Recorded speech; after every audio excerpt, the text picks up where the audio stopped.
ado ti istorya na. Ado ti istorya na dahil ko taday ti kat wati amad nga kunada. Iso nga masapol nga adamat ti kaslangahan nga basta-basta nga may expose. Tumabalbalin pa siguro, simpan yung kajay rabawdan niya. Dagijay dagang ang magapoy dyan, situit, be sure nga awan mapikara na karayan. Anya? Tap na awan, ti umapal ta gamin, no itulog, tayo lang ti tricycle gamin, at umanan ti umapal. Ganito kainit ang naging usapan sa public consultation noong Sabado, September 14 sa Sitio Camp 2, Barangay Twin Peaks 2, Babinguet. Ito'y sa pagpipresenta sa plano para sa pagsasaayos sa gumuhong parte ng Cannon Road noong ika-8 ng Setyembre. Agaramit tayo ti Bailey Bridge.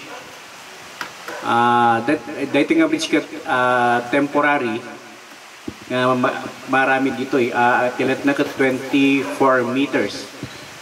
Ti problema na pa ilang na ito Bailey Bridge, kurang nga yung bridge components tayo.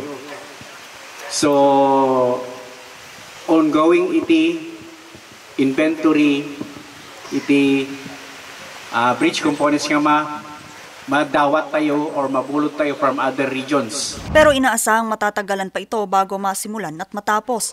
Kaya ang plano, isang alternatibong ruta muna ang kanilang gagawin. Magagamit din ito sa construction ng tulay. The concerned agency tayo nga DPWH kat the safety.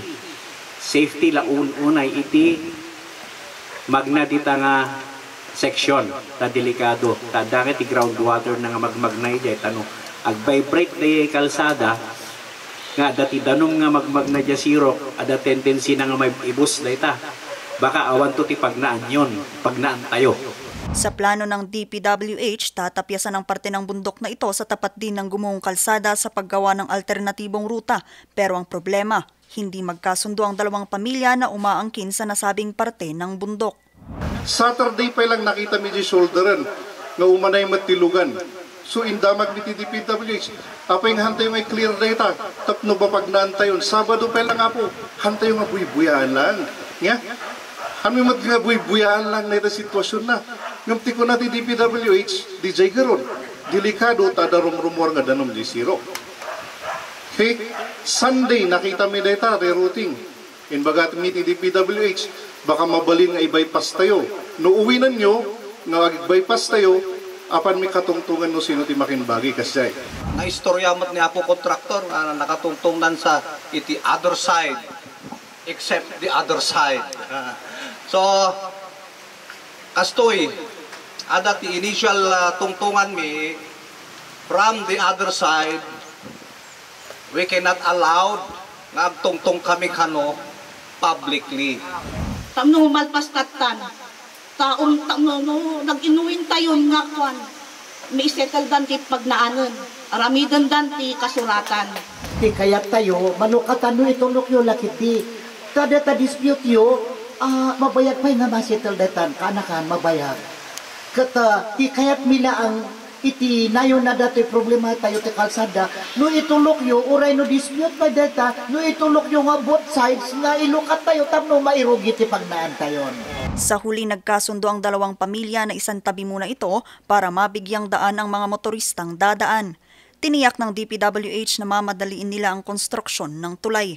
So, about the proposal ni Kagawad, ex-CAP, na kalian na yung imburnalan, sir, sorry to say, that is almost 12 meters deep. So, nga basta ka imburnal.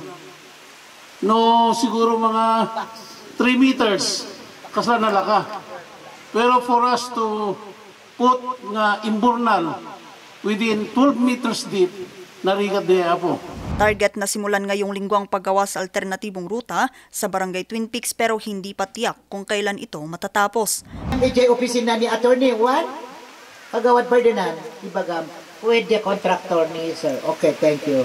Sa parte ng gumuhong kalsadang ito sa Sitio Camp 6 sa Barangay Twin Peaks, dito rin isasagawa ang planong Bailey Bridge na pinag-usapan sa kakatapos lamang na public consultation ngayong araw, September 14. Mula dito sa Cannon Road, nagbabalita Vanessa Bugtong para sa Luzon Headlines.